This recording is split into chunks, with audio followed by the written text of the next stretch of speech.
সৌরভদের মতোই নীরবে টিম ইন্ডিয়ার প্রাক্তন হয়ে যাচ্ছেন বিরাট। শুরু হলে সারা হবেই, সেটা কতটা স্মরণীয় হয়ে থাকবে বলা কঠিন।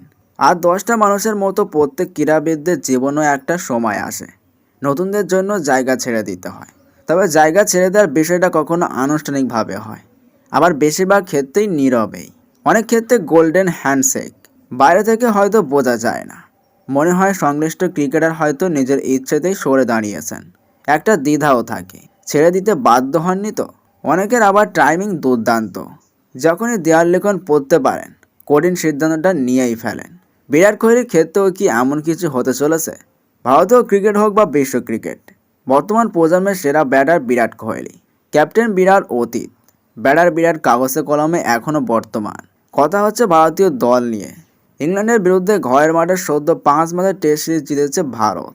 পিতৃত্বকালীন ছুটিতে ছিলেন কিং কোহলি, ফলে এই সিরিজে তাকে পাওয়া যায়নি। মনে করা হয়েছিল অন্তত শেষ টেস্টে তাকে পাওয়া যেতে পারে, সেটাও হয়নি। এরপর থেকেই নানা গুঞ্জন।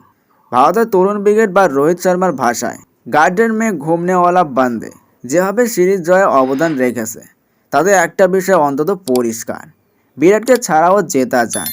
আর এটা শুধু এবারই নয়, 2020 সালে অস্ট্রেলিয়ার মাটিতে সিরিজ জয়ের ক্ষেত্রেও প্রযোজ্য।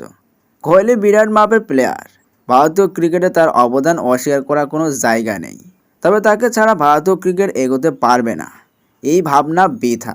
অতীতেও অনেক তারকা ক্রিকেটার এসেছেন, বিশ্ব ক্রিকেটের শাসন করেছেন, কোনো একদিন তাকেও অবসর নিতে হয়েছে। সচিন তেন্ডুলকর ছাড়া ভারতীয় ক্রিকেটে কাউকে কি ঘটা করে অবসরের সুযোগ দেওয়া হয়েছে, কিংবা বোর্ডের তরফে আলাদা কোনো বন্দোবস্ত? মাস্টার ব্লাস্টার সচিন তেন্ডুলকর বলেই তাকে নিয়ে বাড়তি হইচই প্রত্যাশিত ছিল। নিজের হোম গ্রাউন্ড অঙ্কেরাতে কেরিয়ারের শেষ টেস্ট খেলেছিলেন কিংবদন্তি সচিন তেন্ডুলকর।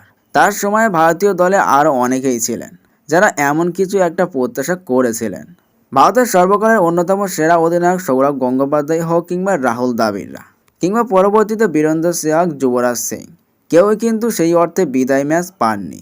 কোনো একটা ম্যাচ তাদের কাছে বিদায় হয়েছিল। মহেন্দ্র সিং ধোনি হঠাৎই অবসর ঘোষণা করেছিলেন। বিরাট কোহলিও ধীরে ধীরে এভাবে টিম ইন্ডিয়ার প্রাক্তন হয়ে যাচ্ছেন না তো? আপাতত জল্পনা সেটাই।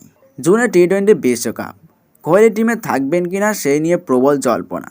যদি বিশ্বকাপের দলে না থাকেন বিরাট, তবে আপনি কি মনে করেন অবশ্যই কমেন্টে জানিয়ে দিন।